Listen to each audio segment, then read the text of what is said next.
I think sustainability is a very, very complex concept.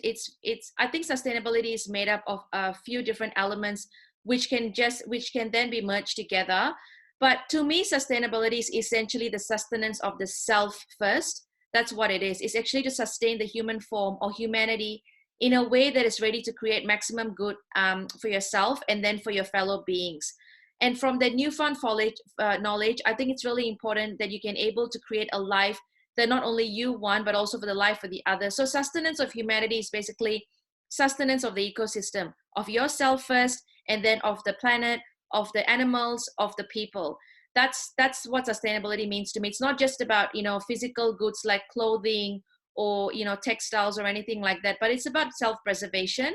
So sustain yourself first, make sure what's inside. So make sure that you're healthy, you've got a healthy mindset and a healthy body, and then let that come out. So that's all it is. And that it just helps you to create this goodness in this world, and you're able to give so much more because you're just having this, I think, this feeling, this saying where, you can't give from an empty cup.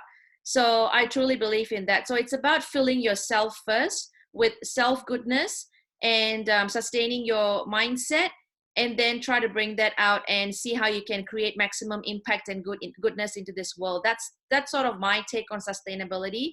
And then everything just flows naturally. Your energy just realigns, everything just recalibrates, and things just flow naturally. And because of that, you're able to maybe start a business, do mentoring, do coaching, whatever it is. So it just, it just all comes together. But it's a matter of self-preservation first. Preserve your mindset, protect your energy, sustain yourself first, and then you'll come out and see how it is, how you can create that impact to humanity. Yes, because when we actually look at, for example, the United Nations Agenda for Sustainable Development, Yeah. there are 17 Sustainable Development Goals, right? And Yes. number one, you probably know this because I see you nodding, is poverty. Yeah. Around making sure people are not living in these poor situations anymore. Number two is zero hunger. Number three is good health and well-being. So basically that aligns exactly with what you are saying. Yeah. And are we focusing too much on, for example, the one aspect of environmental issues? Are we focusing too much on the textile industry? Yes, I think there is that, and that's what I mean. Like when people talk about sustainability, there is a very strong focus on just one thing, like climate change, or textiles, fashion, and things like that. But no one is really looking inwards to themselves to see, maybe I need to protect my own health and well-being first, and then I can able to provide more goodness into this world. I do think there is a very strong focus on just one aspect. People tend to just, concentrate on one aspect. But as I was saying before, sustainability is a very complex concept. It's actually a mixture of different elements and components. So it takes a long time to really understand sustainability. It's almost like a religion because, there's so many different aspects to it, and there's so many different teachings around it. And it can be brought, it can go back to thousands of years. And a lot of religious texts, they talked about sustainability back then as well, like Buddhist teachings and things like that. They talked about preserving the mindset, preserving the environment, preserving the natural elements of life. All of that was, preached about many, many years ago, thousands of years ago. And it's all coming back now. But I think people are not quite understanding the concept. There is a lot of strong focus on just one aspects and one niche. And they need to understand that it starts from the self first. It's not about external sources or seeking external validation for sustainability, but it's really about looking towards yourself first. So that number 3 goal, health and well-being, I would say that it has to be the predominant. It should be like the chakra, like, the center chakra, and, everything else, sort of flows around it. So, so that would be my take on it.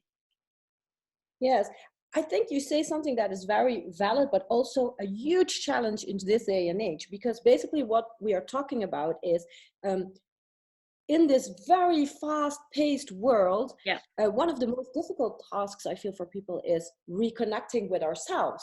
And you are basically saying this is what needs to happen first in order to start flowing in all these other aspects that are having a massive impact on sustainability. And in those 17 UN goals, number 17 is partnership goals, partnerships between all the UN states, etc. So how do we do that? How do we reconnect with ourselves while our lives are going faster and faster? Yeah.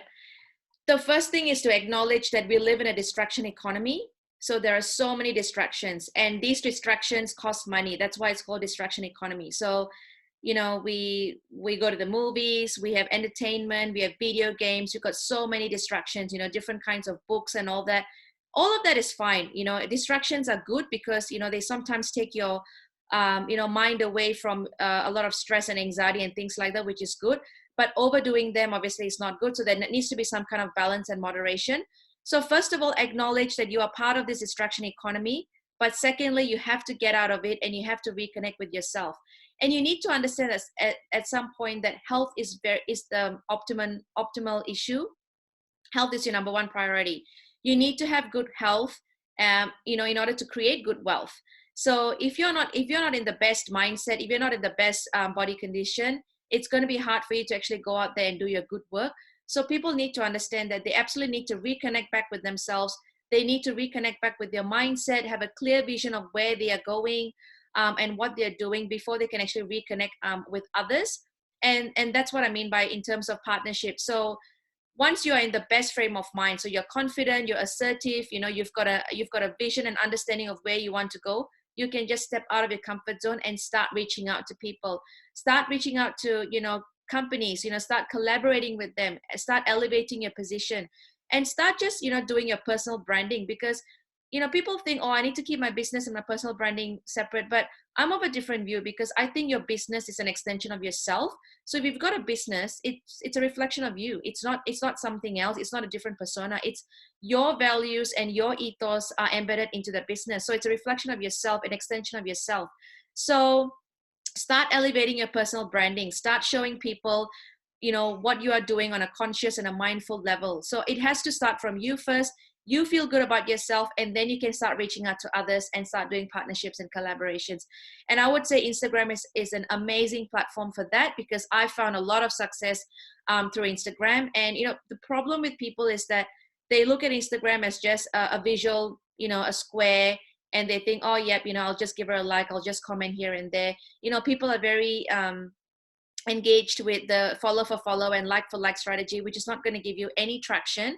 You have to actually reach out to people, like you know how you and I connected, Gwen. So we started reaching out, we started leaving each other voice memos, we started, you know, actually talking on the phone, picking up the phone and saying, hey, I'm so and so, and you are doing this, can we do something together? You know, I'm sure we can do something together, let's collaborate, things like that. So people have to get out of the comfort zone.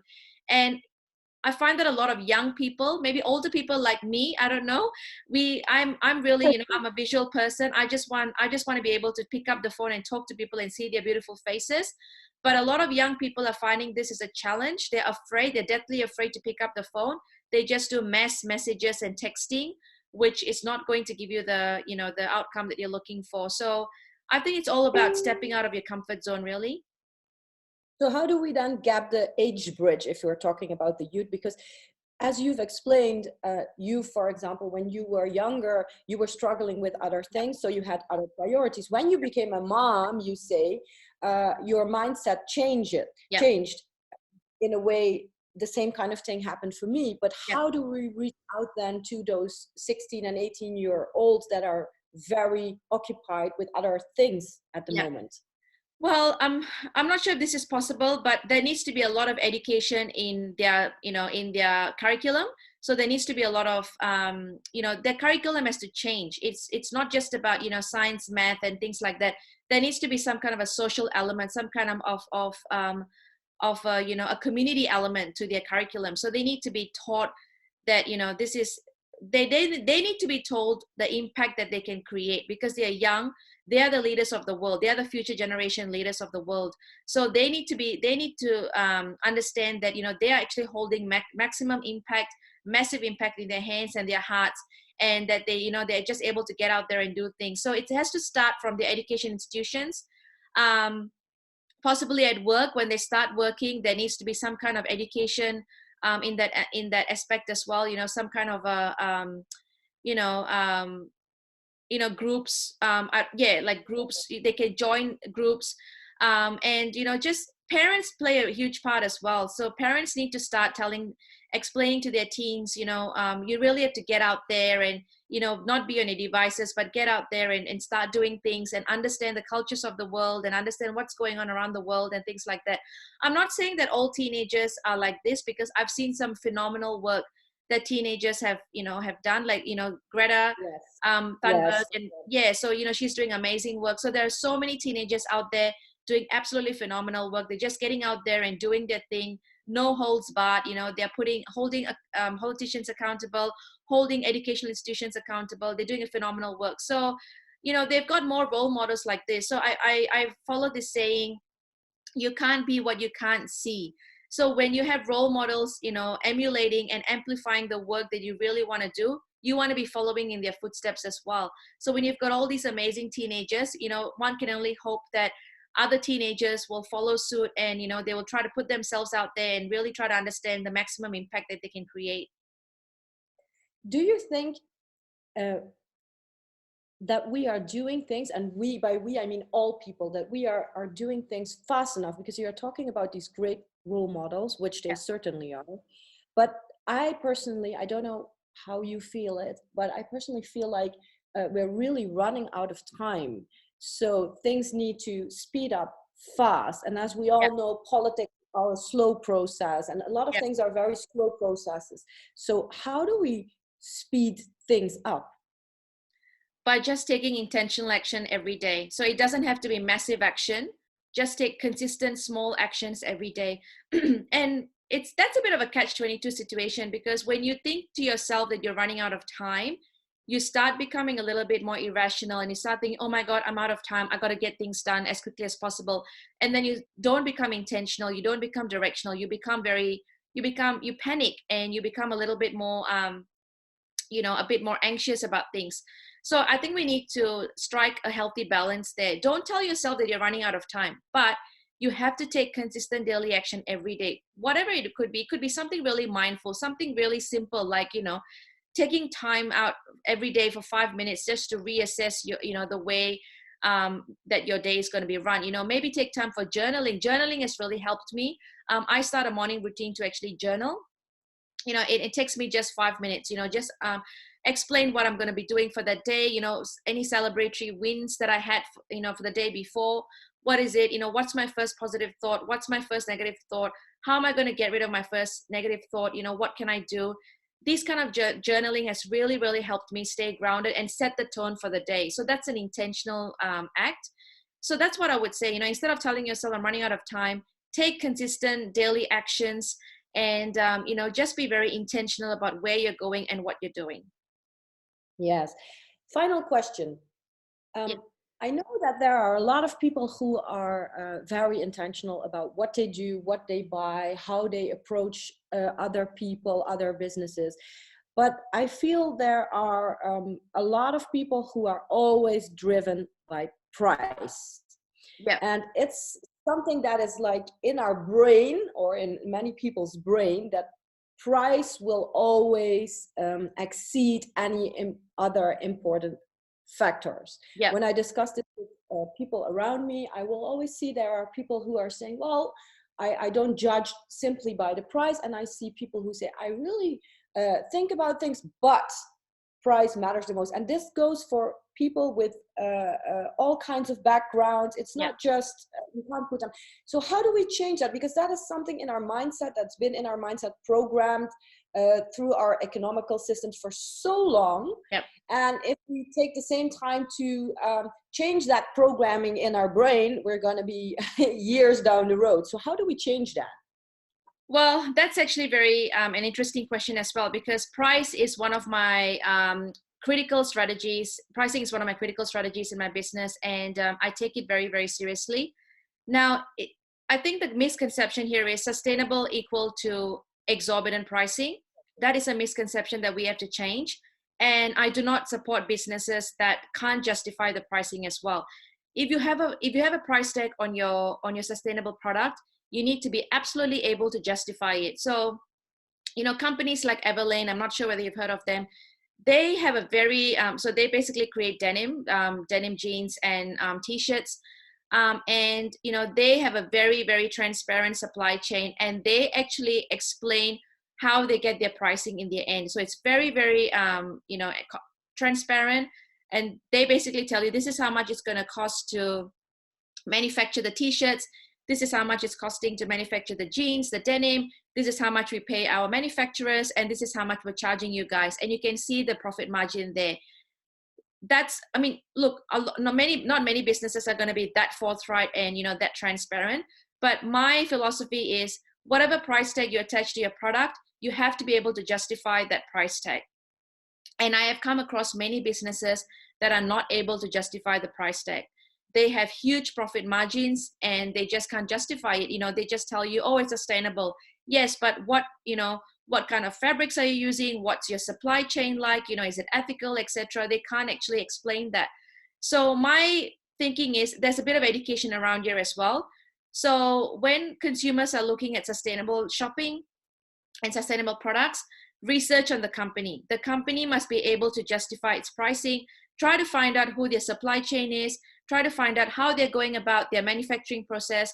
Have they got a report? And sometimes many companies do an integrated report where they actually explain to you their whole processes, so you can understand where their pricing is coming from.